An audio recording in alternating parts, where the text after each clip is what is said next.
Bonjour à tous, aujourd'hui Lycée Pierre est à Paris pour interviewer l'abbé Raffray. Nous allons lui poser des questions sur la chrétienté, l'engagement, la philosophie. Je vous souhaite un bon visionnage et je vous incite à aimer, partager et vous abonner à la chaîne de Lycée Pierre. Bonjour monsieur l'abbé. Bonjour. Bienvenue sur la chaîne de Lycée Pierre. Merci beaucoup. Alors vous êtes prêtre catholique depuis plus de 13 ans. Vous êtes également prof de philosophie thomiste à l'université pontificale de Saint Thomas d'Aquin. Tout à fait. Et vous êtes également sur Instagram, avec un compte qui cumule à peu près 14 000 abonnés. Ma première question sera, d'un point de vue catholique, qu'est-ce que l'engagement ? Qu'est-ce que l'engagement ? Qu'est-ce que l'engagement ? Je dirais d'un point de vue catholique, il faut revenir au fondement. C'est-à-dire que l'engagement du catholique, c'est de viser le ciel, et donc c'est de viser l'éternité.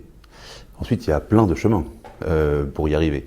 Mais effectivement, dans la vie, il faut savoir s'engager, c'est-à-dire déjà pour sa propre vie, cheminer vers le ciel, donc par le baptême, par les sacrements, par la grâce, par la prière, et puis ensuite essayer de transposer ça dans la société, dans la vie civile, pour établir le christianisme, c'est-à-dire pour faire régner Jésus-Christ non seulement sur son cœur en particulier, mais sur ceux qui nous sont confiés, et puis même dans la société.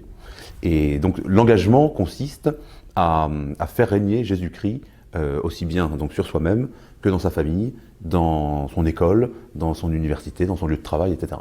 Alors chacun a sa portée, chacun a sa façon, mais je pense que c'est ça le premier engagement, à l'image des apôtres envoyés par Jésus-Christ, aller à travers le monde et prêcher et baptiser au nom du Père, du Fils et du Saint-Esprit. Est-ce que, selon vous, disposer d'une colonne vertébrale philosophique permet un engagement plus profond, plus sincère ? Je dirais non seulement que ça le permet, mais que c'est tout à fait indispensable. Et parce que celui qui prétendrait agir en chrétien sans philosophie, en fait, sans le savoir, inconsciemment, il défendrait un point de vue philosophique, à savoir que la foi est irrationnelle, que la foi ne repose pas sur des fondements rationnels. Et ça, c'est déjà une prise de position, qui est très moderne d'ailleurs, et alors qu'au contraire, la doctrine de l'Église, c'est que pour dire, comme dit saint Thomas d'Aquin, le Dieu qui a créé la nature, et donc qui a créé notre intelligence, est le même Dieu que celui qui parle en Jésus-Christ dans la révélation. Et donc il ne peut pas y avoir de contradiction entre ce qui vient de Dieu par la révélation et ce qui vient de Dieu dans notre nature, dans notre intelligence. Et donc notre intelligence, évidemment, est faite pour comprendre ce qui lui est accessible, et puis pour être éclairé ensuite par la révélation. Donc il y a une cohérence, il faut qu'il y ait une cohérence entre la raison, donc la structure philosophique de l'être humain, des hommes et même de la société, et puis la révélation qui vient compléter, qui vient parfaire, qui vient surélever ce génie philosophique de l'homme. Alors là, on a déjà parlé de saint Thomas d'Aquin, mais c'est le meilleur exemple, c'est-à-dire que saint Thomas d'Aquin finalement ne fait que reprendre Aristote, la philosophie d'Aristote et sa perfection, pour la surélever et montrer que finalement les conclusions d'Aristote sont cohérentes avec les enseignements de la foi. En parlant du coup de cet engagement, on aimerait bien revenir sur le phénomène de conversion chez les jeunes qu'on voit ces dernières années. À Pâques dernier, par exemple, il y avait 3639 adultes qui se faisaient baptiser. Les trois quarts avaient entre 18 et 40 ans. On voit une augmentation visible de conversion chez les jeunes. Est-ce que vous pensez que ce phénomène est lié à la montée des idées progressistes aujourd'hui dans le monde occidental ? Alors, de fait, il y a, et moi je le constate par exemple, vous avez parlé des réseaux sociaux, il y a véritablement chez les jeunes une soif de connaître la foi chrétienne, de la découvrir ou de la redécouvrir, après, disons, la parenthèse mai 68. Je suis en contact avec beaucoup de jeunes qui me contactent sur les réseaux sociaux en disant je veux retrouver la foi, je veux trouver la foi de mes ancêtres, de mon pays. Ils identifient leur attachement à la France avec un attachement à la foi catholique, et surtout ils ressentent un espèce de manque intérieur, une espèce de vide et un besoin de transcendance. Et ce qui est tout à fait marquant et même très intéressant sociologiquement, c'est que souvent ces jeunes n'ont pas leurs parents ne sont pas chrétiens, leurs parents ont abandonné la foi catholique. Et donc, c'est pour ça que je parle de parenthèse de mai 68, parenthèse progressiste, parce que les nouvelles générations, finalement, veulent retourner en deçà de la déconstruction caractéristique de la pensée, de la postmodernité. Et alors effectivement, est-ce que c'est je dirais plutôt c'est un contre-coup des pensées progressistes qui se répandent dans le monde, et aussi de l'avancée de l'islam. C'est-à-dire qu'il y a beaucoup de jeunes Français qui se disent « moi je veux être attaché à mon pays, à mon histoire, à mon identité, à ma culture », et le catholicisme y est lié intrinsèquement. Et donc beaucoup s'intéressent à la foi par ce biais de leur propre identité qui leur manque, qu'on leur a volé d'une certaine façon, que la génération précédente leur a retiré.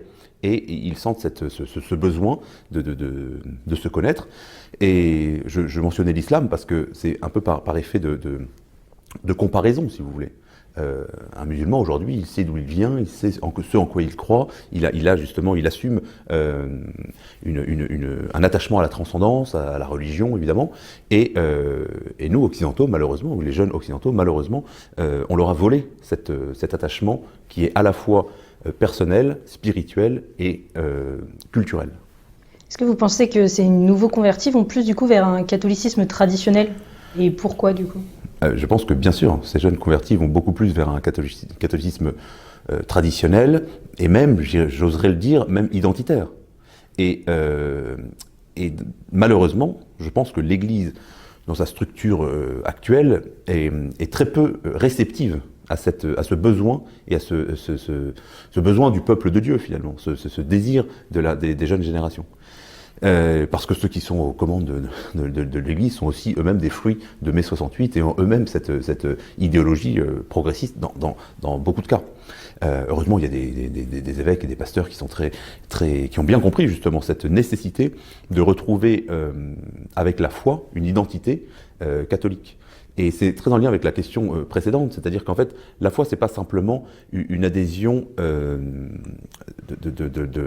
ça doit être aussi une adhésion de l'intelligence, c'est-à-dire que c'est quelque chose de surnaturel, de l'ordre de la grâce, mais c'est aussi quelque chose qui doit être naturel, donc de l'ordre de la nature qui est individuelle et sociale. Et donc, il ne faut pas séparer ces deux aspects, l'aspect spirituel, si on peut dire, de surnaturel, et puis l'aspect naturel, parce qu'il ne peut pas y avoir de contradiction, il ne doit pas y avoir de contradiction entre la philosophie et la théologie, ou entre la nature et la grâce. Et donc, ça je le constate, moi, vraiment quotidiennement, depuis 1 an et demi, 2 ans. Je pense que justement l'épisode du Covid a beaucoup joué aussi là-dessus, parce qu'il y a beaucoup de jeunes qui se sont rendus compte que, premièrement, ils étaient un peu manipulés par les médias et par la politique, et que peut-être qu'il leur manquait une assise, un fondement spirituel pour les rendre solides face à la crise du Covid, comme on l'a vécu avec la peur de la mort, la peur de la maladie, etc. Alors, vous l'avez déjà un peu évoqué, mais la question suivante nous permettra peut-être d'approfondir le sujet. Est-ce que vous pensez que votre engagement sur les réseaux sociaux est une cause de conversion, ou est-ce que vous considérez répondre à un besoin ? Alors la cause de conversion, l'instrument éventuellement d'une conversion, j'espère être comme prêtre instrument de la grâce divine, et que comme tout prêtre, voilà, que les réseaux soient un moyen d'exercer mon ministère et ma mission pour l'Église. Ce qui est sûr, c'est qu'il y a véritablement un besoin. Moi, j'ai déjà raconté dans certaines vidéos. Je suis arrivé sur les réseaux, en particulier sur Instagram, disons vraiment par hasard. C'est-à-dire que j'avais un compte à titre personnel, et le fait d'être prêtre, en fait, attire beaucoup de gens. Tous ces jeunes, justement, dont on parlait, qui sont en recherche de transcendance, de réponse. Et aujourd'hui, c'est devenu une part importante de mon ministère de répondre aux questions qui me sont posées. J'en reçois, je sais pas, 20 par jour. Et ça va de l'existence de Dieu à des questions de morale, sur la sexualité, des questions sur l'histoire de l'Église, sur qu'est-ce que je dois faire dans tel et tel cas, ou comment faire pour prier, vraiment des questions très concrètes. Et puis, la majorité des questions, finalement, c'est comment suivre ou comment trouver des prêtres qui défendent comme vous une identité catholique forte, virile, comme j'aime bien dire, et identitaire. Et donc, voilà, je ne cesse d'envoyer les gens qui me contactent vers telle ou telle paroisse en fonction de là où ils habitent, pour qu'ils trouvent un contact personnel, parce que ça, je me permets de l'ajouter, c'est-à-dire que je pense que les réseaux sociaux ont leur intérêt pour toucher des gens qui ne seraient jamais rentrés dans une église, qui ne seraient jamais allés voir un prêtre pour entendre ce genre de discours, mais le christianisme, c'est une religion de l'incarnation. Donc ça doit passer par un contact personnel avec un prêtre, avec une communauté chrétienne, et ça, les réseaux sociaux ne peuvent pas le remplacer. Et alors, est-ce que pour vous, c'est logique pour les catholiques de se positionner politiquement plus à droite ? Je pense que il y a deux questions qui rentrent en jeu, parce que aujourd'hui il y a une confusion sur ce qu'on appelle la droite sociale et la droite des valeurs, c'est-à-dire que, ou la droite économique plutôt, et la droite des valeurs. Le positionnement, disons, économique, finalement, n'entre pas tellement en jeu dans l'attitude du chrétien. Mais parce que le droit de propriété, par exemple, c'est une valeur qui est tout à fait chrétienne, mais d'un autre côté, le souci du plus faible, le souci du plus pauvre, c'est une valeur aussi qui est tout à fait chrétienne. Pour moi, la question n'est pas dans ce domaine-là, elle est plutôt dans les valeurs de culture, d'abord, de civilisation et d'humanité que défendent la droite ou la gauche. Et dans ce cadre-là, je pense qu'un chrétien ne peut pas être de gauche. Un chrétien ne peut pas être pour la marchandisation du corps de la femme, dans le cas par exemple de la GPA ou des choses comme ça. Un chrétien ne peut pas être pour l'immigration massive et le multiculturalisme qui finalement est une nouvelle forme d'esclavage, où on veut des gens qu'on puisse payer pas cher pour pouvoir avoir de la main-d'œuvre à bon marché.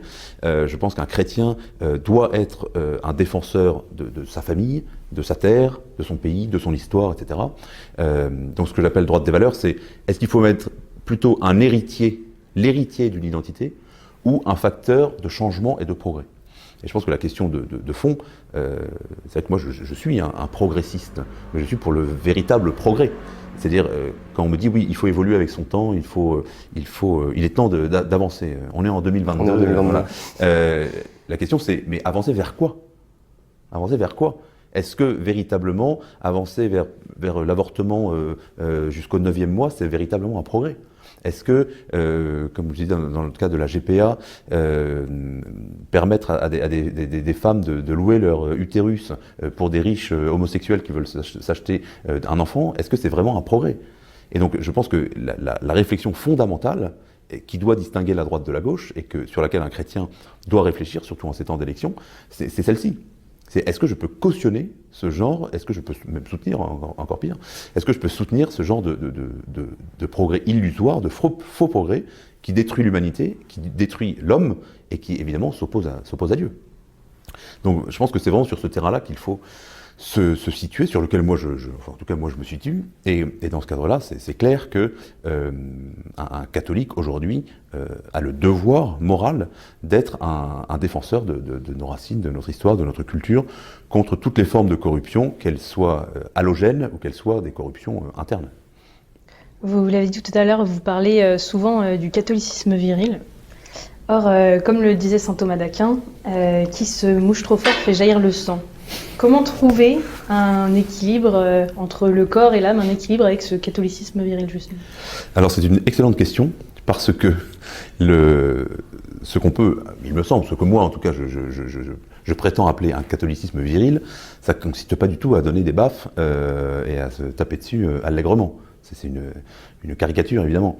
Évidemment, c'est un peu provocatoire de dire catholicisme viril, mais qu'est-ce que c'est que la virilité, au sens où, en tout cas, moi, je veux la défendre, c'est la vertu.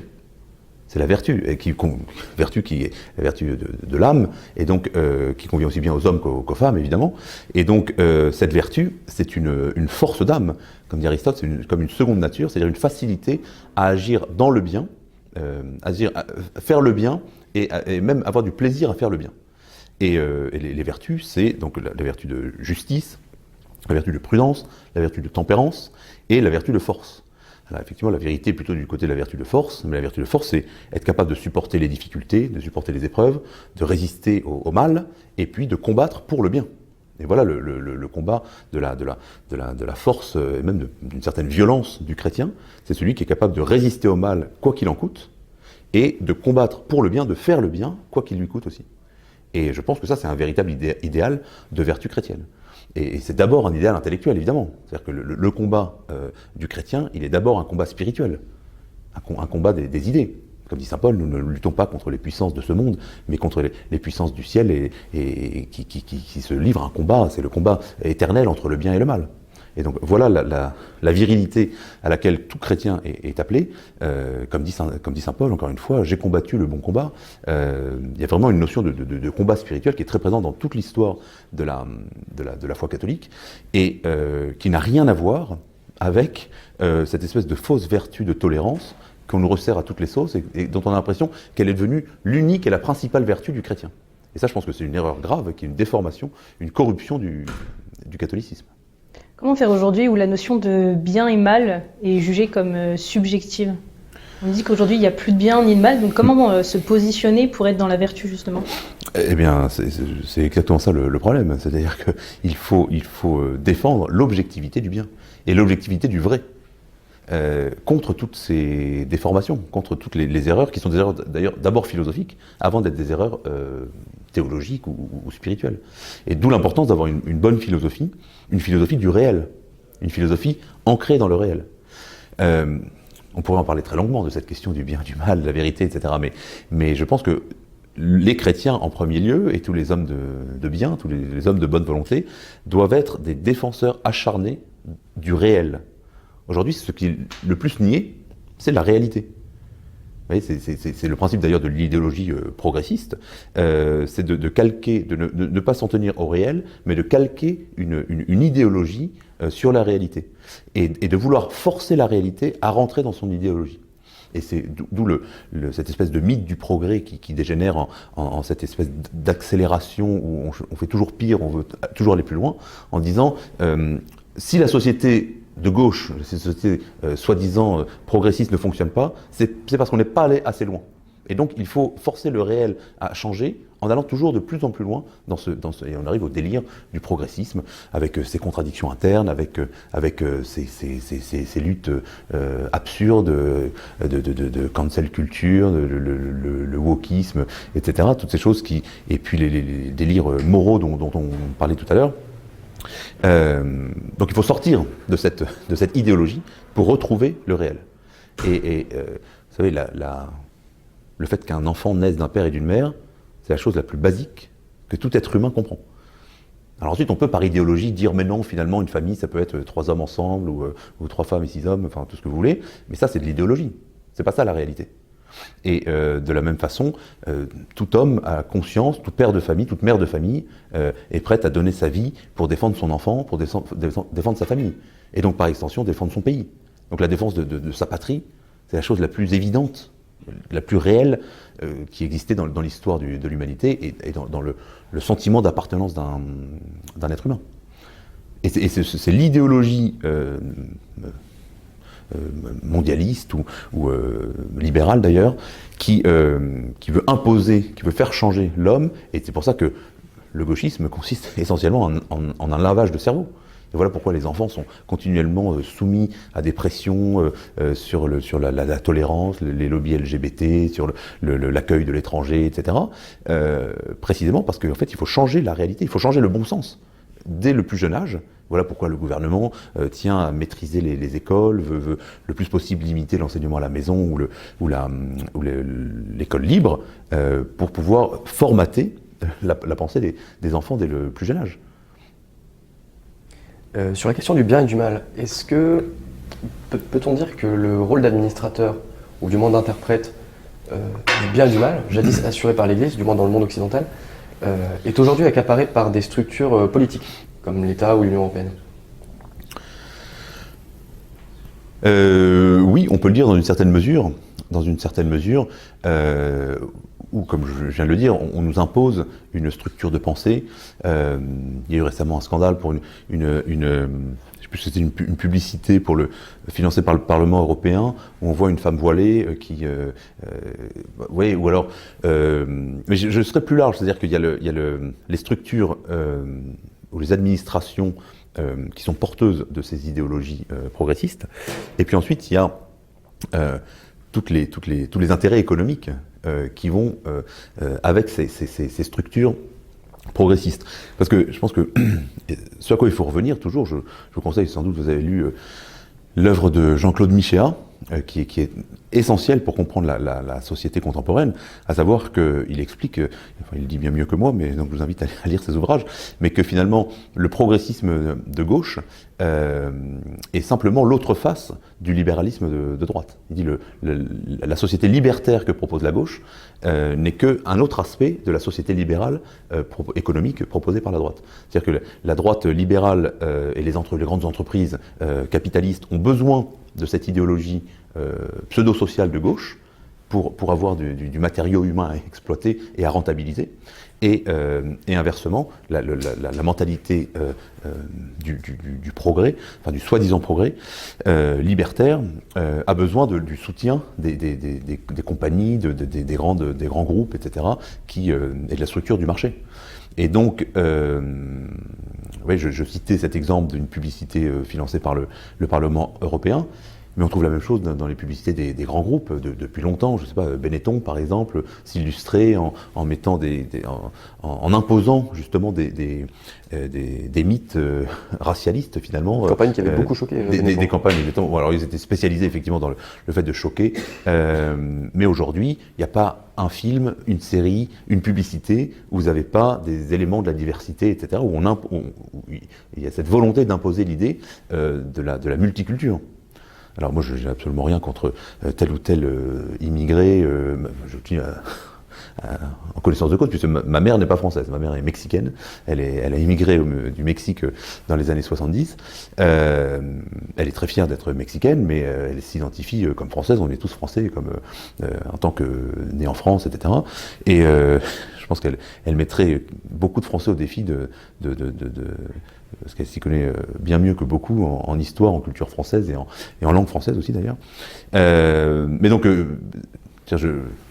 le problème n'est pas, pour préciser ma pensée, le problème n'est pas les personnes immigrées, mais le problème c'est l'idéologie de la migration qui vise à détruire notre culture, notre civilisation, et qu'il est de notre devoir, comme on l'a dit tout à l'heure, de défendre.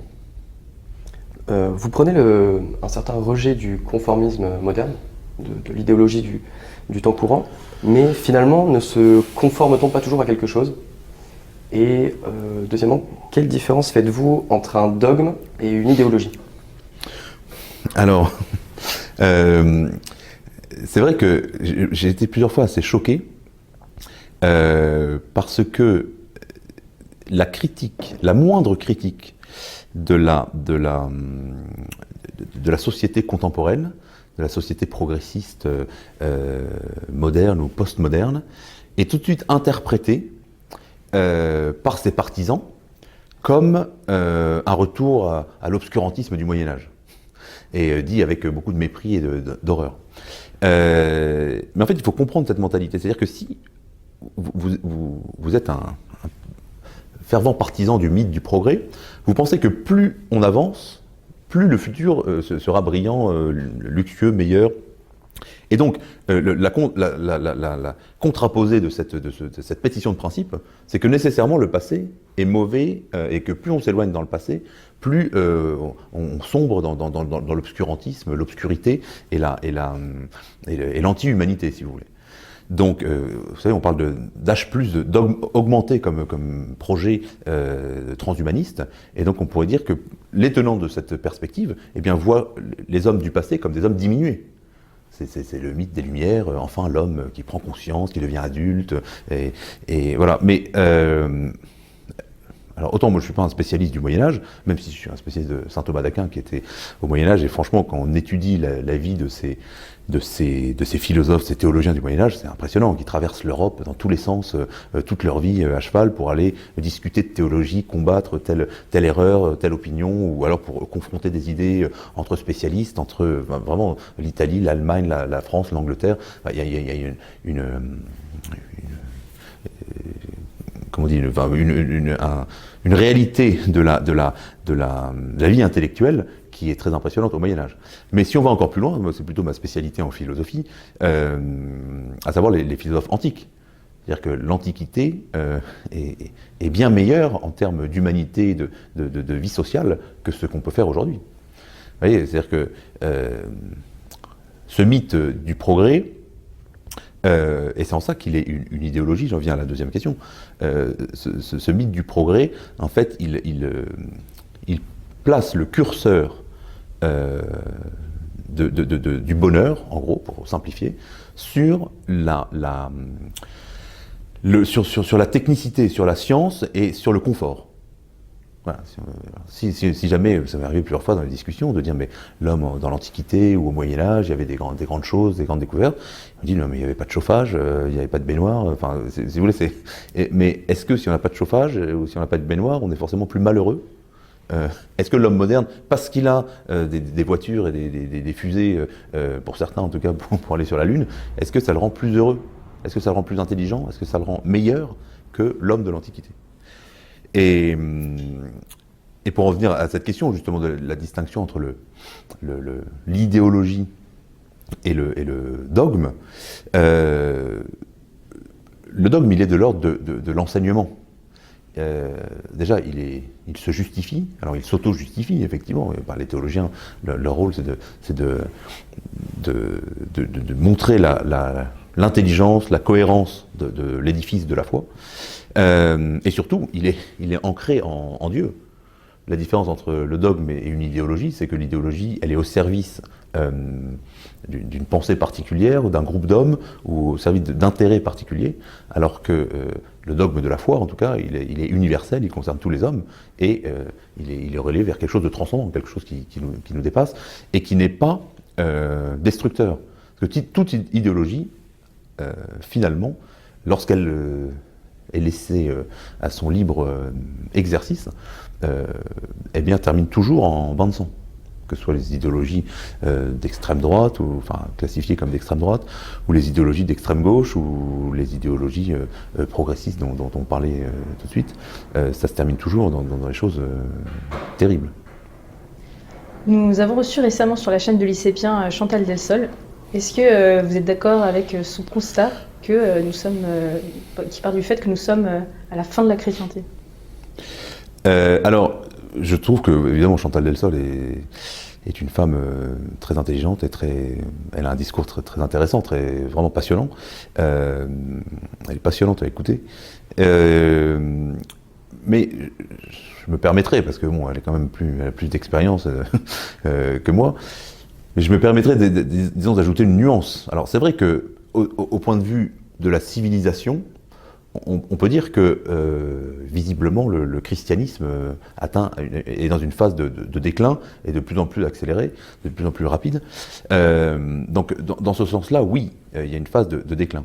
Mais, et c'est là où j'ajouterai une nuance, la foi chrétienne, la foi catholique, a d'autres ressources que celles de la culture et de la civilisation occidentale, telle qu'on l'a vécue dans les 1000 dernières années.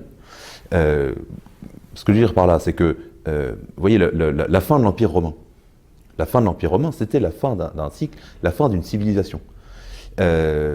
Souvent, on oppose, c'est ce que fait par exemple Michel Onfray ou des gens comme ça, c'est-à-dire qu'ils disent, oui, la fin de l'Empire romain, c'est la fin de la civilisation antique romaine et la naissance du christianisme. Mais ça, je pense que c'est faux. C'est-à-dire que le christianisme naît bien avant, et la fin de l'Empire romain se chevauche avec la naissance du christianisme. C'est-à-dire qu'il y a une jonction avec d'une certaine façon, avec une nouvelle naissance. Et alors moi, c'est ce que je souhaite, c'est ce que j'appelle, je trouve que Chantal Delsol est un peu quand même pessimiste dans son constat. Moi, j'appellerais plutôt, non pas à ghettoiser les chrétiens, mais au contraire à une renaissance, à un renouveau, évidemment qui ne sera plus la chrétienté médiévale, c'est sûr, mais qui sera une nouvelle forme de chrétienté, une chrétienté moderne, nouvelle, tournée vers le futur, vers le véritable progrès, vers le progrès qui nous fait avancer vers le bien, et qui est tout à fait dans les cordes des ressources du christianisme. Merci beaucoup pour cette interview. Nous dirons à nos auditeurs de ne pas hésiter à venir s'abonner à votre chaîne et de s'abonner à la chaîne de Lycépien. Merci pour vos réponses. Merci à vous, merci de votre invitation. Avec plaisir.